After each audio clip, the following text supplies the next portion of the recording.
Madame, Monsieur, bonjour. Nous sommes aujourd'hui au Visionnaire de L'Oréal à Paris pour célébrer une conférence sous le thème 20 ans de diversité, construire une citoyenneté inclusive. Avec nous aujourd'hui, Monsieur Benjamin Stora. Monsieur Benjamin Stora, vous êtes tout d'abord historien. Vous avez notamment travaillé sur le dossier de la mémoire et puis vous êtes également le président de l'Observatoire de la diversité. Pourquoi la question de la diversité aujourd'hui est plus importante que jamais ? Eh bien parce qu'en France, la question de la diversité n'est pas simplement un objectif à atteindre un jour, mais elle est effective, elle se manifeste sous nos yeux. Mais le problème, c'est qu'elle reste invisibilisée, dans l'invisibilité, pardon. C'est-à-dire qu'à la fois, il y a dans la société française une très très grande diversité, mais qui n'a pas de représentation culturelle, politique ou économique suffisamment forte, ce qui fait qu'on a le sentiment que les minorités, en particulier ce qu'on appelle entre guillemets les minorités, ne sont pas représentées. L'objectif de cet observatoire, de ce nouvel observatoire, c'est d'essayer de valoriser précisément toutes les entreprises qui fonctionnent autour de la reconnaissance de cette diversité. Est-ce que vous pensez qu'aujourd'hui, avec la montée de l'extrême droite, cette diversité est menacée ?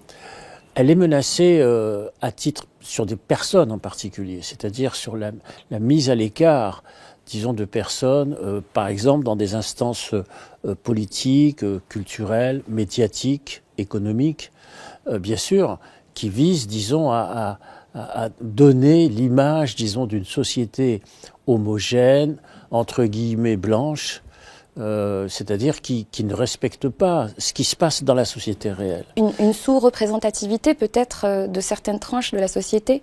D'où le fait de la nécessité effectivement de combattre pour la pluralité de la représentation de cette diversité qui est effectivement menacée parce que certaines personnes ne veulent pas entendre parler de diversité.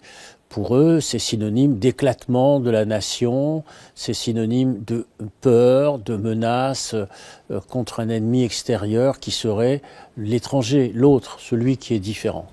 D'ailleurs, c'est en partie ce qui a amené à une crise politique actuelle entre l'Algérie et la France. D'ailleurs, vous aviez qualifié sur un plateau télé cette crise de pire crise depuis celle de 1971. Oui, il y a effectivement une crise qui existe entre les deux pays. Nous le savons, il y a eu plusieurs fois des crises entre l'Algérie et la France. Je ne vais pas ici toutes les énumérer, bien entendu. La plus importante récemment, enfin, c'était celle de 1971, au moment de la nationalisation des hydrocarbures. Mais celle-ci, disons, est, à mon sens, peut-être la plus importante et la plus grave, parce qu'il s'agit d'une rupture de confiance qui existe entre les deux pays. C'est ça le grand problème. Comment rétablir cette confiance selon vous ? À travers des excuses telles que mentionnées dans votre rapport de 2021 ? On pourrait rétablir cette confiance déjà en effectivement revenant à la question de la mémoire, la question de la réparation, l'application d'un certain nombre de recommandations que j'avais préconisées effectivement dans mon rapport, mais aussi il y a un certain nombre de questions très politiques, c'est-à-dire la question du Sahara occidental. C'est pas simplement la question de la mémoire, parce que la question politique est venue percuter le travail sur la mémoire qui avait commencé, parce qu'on l'oublie trop souvent, mais il y avait eu avant ce gel, disons, entre les deux pays, la mise en place d'une commission mixte qui a fonctionné, qui s'est réunie 5 fois. 5 historiens français, 5 historiens algériens, c'est considérable. Vous étiez d'ailleurs président de la partie française. De la partie française, M. Zeridi était le président de la partie algérienne et qui s'est réuni en Algérie et en France.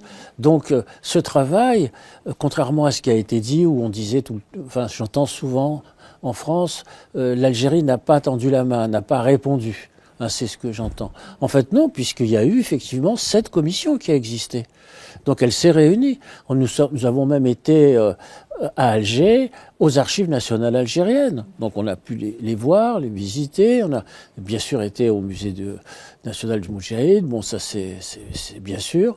Celui de l'armée, bien entendu. Nous sommes allés dans la ville de Constantine, qui est la ville de ma naissance d'ailleurs. Donc il y avait toute une activité. Le problème, c'est que cette activité historique et mémorielle a été perturbée par des considérations très strictement politiques, alors que il avait été indiqué dans la déclaration d'Alger entre les deux présidents français et algériens, Abdelmajid Tebboune, il avait été dit de mettre à l'écart, de protéger, disons, le travail historien par rapport aux influences politiques. Eh bien, malheureusement, ça a été très difficile. Donc il va falloir effectivement retrouver cette confiance qui permettrait, pourquoi pas, une remise sur le chantier, encore une fois, mémoriel, sur les graves questions qui touchent naturellement à l'histoire entre l'Algérie et la France. D'ailleurs, justement, vous avez évoqué le sujet du Sahara occidental. Pourquoi ce revirement? Est-ce que c'est en partie à cause de la montée de la droite dure, qui, elle, est pro-monarchie marocaine? Moi, je pense effectivement qu'il y a une fraction dans la société française qui a toujours été en faveur de la monarchie marocaine, depuis toujours, depuis très longtemps, depuis plusieurs années, qui a toujours manifesté ce penchant sur la question du Sahara en particulier.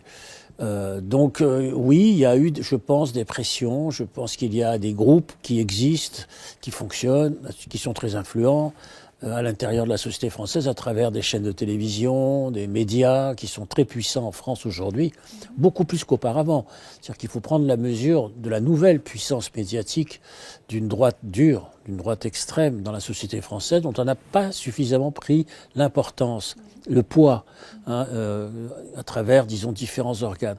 Et ben, ça a fini par peser, effectivement, je crois, malheureusement, sur la vie interne, sur la vie politique française. Nous sommes, donc cet entretien en fait coïncide avec le 65e anniversaire des essais de Reagan qui ont marqué l'Algérie. Donc Reagan se trouve au sud-ouest de l'Algérie. Dans votre rapport de 2021, vous en aviez parlé. Et à votre avis, quelles actions devraient être entreprises par la France pour reconnaître pleinement cette injustice ? Ben oui, j'avais effectivement abordé cette question parmi mes préconisations dans le rapport que j'avais remis à Emmanuel Macron en 2021, c'est-à-dire le fait que la France a procédé à de nombreux essais nucléaires avant et après l'indépendance de l'Algérie. Je crois 17 essais nucléaires, c'est considérable. Et donc, moi, je préconisais qu'il y ait là une commission aussi qui puisse déterminer le lieu exact ou les lieux exacts où ces expérimentations entre guillemets ont eu lieu, c'est-à-dire l'identification des lieux, et aussi, et ensuite, bien sûr, une fois que cette identification est faite, de procéder à un nettoyage. C'est-à-dire la forme de réparation, ce serait effectivement d'enlever, de nettoyer, disons, tous ces déchets qui sont le produit, disons, de ces essais nucléaires qui ont fait de très nombreuses victimes après l'indépendance. C'est ça, rappelons-le, qu'il y a eu des générations par la suite qui ont justement souffert ça fait 3 générations. Absolument, donc il faudrait ça fait 3 générations. On avait eu le même phénomène aussi, il y a les essais nucléaires bien sûr, mais j'avais déjà signalé aussi le même type de phénomène au sujet des mines qui étaient posées aux frontières, en particulier tunisiennes et marocaines. Qui n'avaient pas encore explosé. Et qui n'avaient pas toutes été enlevées, qui n'avaient pas été déminées lorsque la fin de la guerre a eu lieu. Et au total, la France avait posé, avant de partir, 3 millions de mines aux frontières qui ont continué malheureusement à faire beaucoup de dégâts après l'indépendance. Et donc, par conséquent, il faut aussi disons, suivre ce qui s'est passé après 1962, et ça fait partie des suites, disons, à avoir au niveau des chantiers mémoriels, malheureusement, qui sont pour l'instant suspendus. Oui, d'ailleurs, des atrocités ont été commises non seulement pendant la guerre, mais aussi lors de la conquête et lors de l'exploitation. C'était quand même...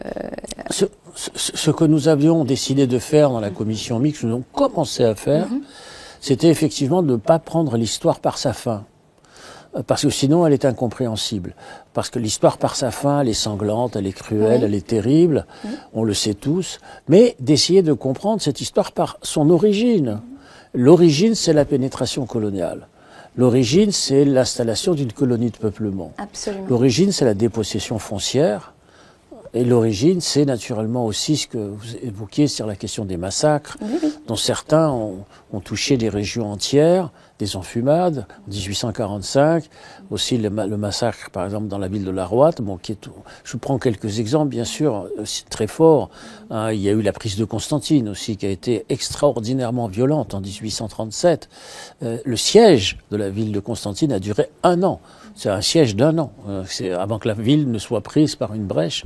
Ça a été quelque chose d'absolument terrible.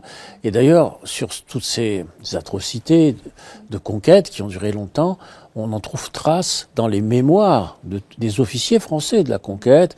Par exemple, il y a un livre qui s'appelle L'honneur perdu de Saint-Arnaud, qui avait été fait par François Maspero, qui était un grand éditeur français, d'ailleurs, du temps de la guerre d'indépendance algérienne, et qui a sorti un livre qui prend précisément toutes les lettres de Saint-Arnaud et qui raconte la campagne livrée pendant la conquête coloniale, et là c'est absolument terrible. Donc le travail des historiens, c'est de porter à la connaissance du grand public, des deux sociétés, ce qu'a été cette histoire. Parce que les gens ne connaissent pas cette histoire. Absolument. Sinon on ne comprend pas l'opposition, les problèmes de mémoire, de transmission difficile, de blessures non cicatrisées. On ne peut pas l'effacer, ça. Je ne dis pas qu'il faut vivre tout le temps dedans, bien sûr, mais il faut la comprendre, il faut la connaître. Et c'était ça le début du travail que nous avions commencé par le 19e siècle. C'est ça, et ne pas parler uniquement de la guerre d'Algérie, mais commencer à partir de 1830. Voilà, de 1830 jusqu'en 1881, c'est-à-dire les 50 années de la conquête, qui a été très longue, ce qu'on pourrait presque dire la première guerre d'Algérie, en fait. D'ailleurs, justement, il y a tout récemment Marine Le Pen qui a déclaré sur un plateau TV que qualifier ce qui s'est passé en Algérie de drame était exagéré. Il s'agit là d'un sérieux révisionnisme historique, n'est-ce pas? Bien sûr, le drame, disons, quand on dit qu'il n'y a pas eu de drame, oui, il n'y a pas eu de drame pour ceux qui ont profité de cette histoire, de cette conquête, en s'installant en Algérie, mais c'est un drame pour ceux qui ont subi cette violence qui a été très grande, avec des déplacements de population considérables, des dépossessions foncières, jusqu'à la perte de son nom d'ailleurs, hein, parce que jusqu'à encore récemment, il y avait des personnes qu'on appelait les SNP, les sans nom patronymiques. C'est-à-dire des gens avaient perdu l'usage de leur nom, ce qui est quand même absolument incroyable. C'est un effacement total de l'identité. Un effacement total de l'identité. Et donc, ça, c'est un drame. La perte d'une identité. Bon, il y a les massacres, bien sûr, physiques, bien entendu, mais la perte de l'identité, c'est aussi très, très important. Oui, je l'ai presque dire, c'est presque plus important à la limite, parce qu'il y a une perte de filiation, une perte de généalogie, parce que le nom est très souvent lié à la terre. Et lorsque vous perdez la terre, vous perdez l'usage du nom. Et donc vous perdez le fil de la continuité historique, et ce fil est brisé. Donc il faut le rétablir. C'est tout le travail des historiens d'ailleurs. Absolument. Voilà. Monsieur Benjamin Stora, merci d'avoir accepté de répondre à nos questions. Merci.